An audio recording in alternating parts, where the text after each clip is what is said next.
And shame on me, and shame on each and every one of us who haven't rattled the windows of these buildings with cries of outrage at a government that thinks their office furniture is worthy of $40,000 a year and families and children aren't.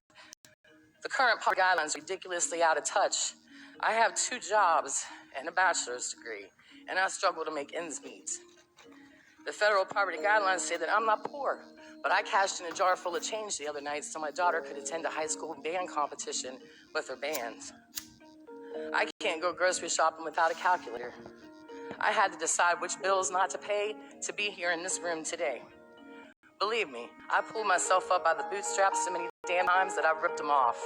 Good morning. My name is Amy Jo Hutchison. I'm a single mom of 2 who's lived in West Virginia all my life. Today I'm here to help you better understand poverty because poverty is my lived experience. And I'm also here to acknowledge the biased beliefs that poor people are lazy and the poverty is their fault. But how do I make you understand things like working full-time for $10 an hour is only about $19,000 a year, even though it's well above the federal minimum wage of $7.25 an hour.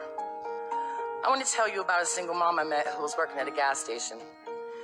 She was promoted to manager, and within 30 days, she had to report her new income to DHHR. Within 60 days, her rent bumped from $475 to $950 a month. She lost her SNAP benefits and her family's health insurance. So she did what poor people are forced to do all the time. She resigned her promotion and went back to working part-time just so she and her family could survive. Another single mom I know encouraged her kids to get jobs. For her DHR review, she had to claim their income as well.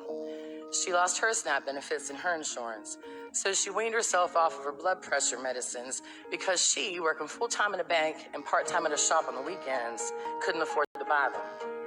Eventually, the girls quit their jobs because their part-time fast food income was literally killing their mother.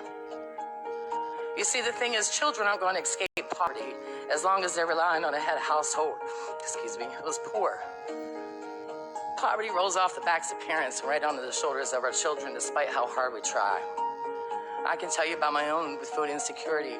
The nights I went to bed hungry so kids could have seconds, and I was employed full-time as a Head Start teacher.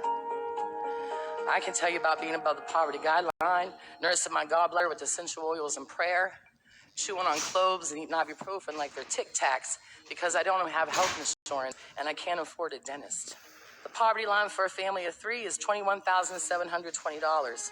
Where I live, because of the oil and gas boom, a 3-bedroom home rents for $1,200 a month. So if I made $22,000 a year, which could disqualify me from assistance, I would have $8,000 left to raise 2 children and myself on.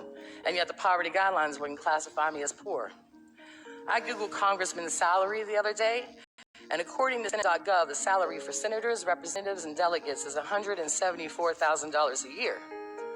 So a year of work for you is the equivalent of almost 4 years of work for me, and I'm $24,000 above the federal poverty guidelines definition of poor. It would take 9 people working full-time for a year, $10 an hour to match y'all's salary. I also read that each senator is authorized $40,000 for state office furniture and furnishings, and this amount is increased each year to reflect inflation. That $40,000 a year for furniture is $360 more than the federal poverty guidelines for a family of 7.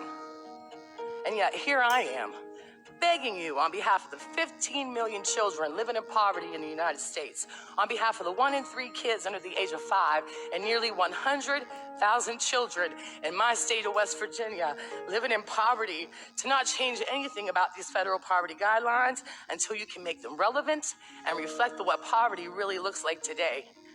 You have a $40,000 furniture allotment. West Virginia has a median income of $43,000 and some change. People are working full-time and are hungry. Kids are about to be kicked off the free and reduced lunch rolls because of changes y'all want to make to SNAP. Even though 62% of West Virginia SNAP recipients are families with children, the very same children who cannot take a part-time job because their parents will die without insurance. People are working full-time in this country for very little money.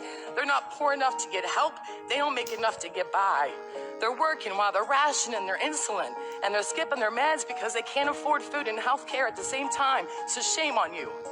Shame on you, and shame on me, and shame on each and every one of us who haven't rattled the windows of these buildings with cries of outrage at a government that thinks their office furniture is worthy of $40,000 a year and families and children aren't. I'm not asking you to apologize for your privilege, but I'm asking you to see past it.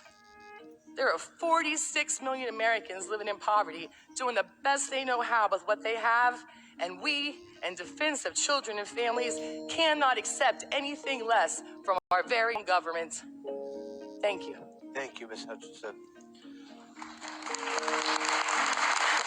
Thank you.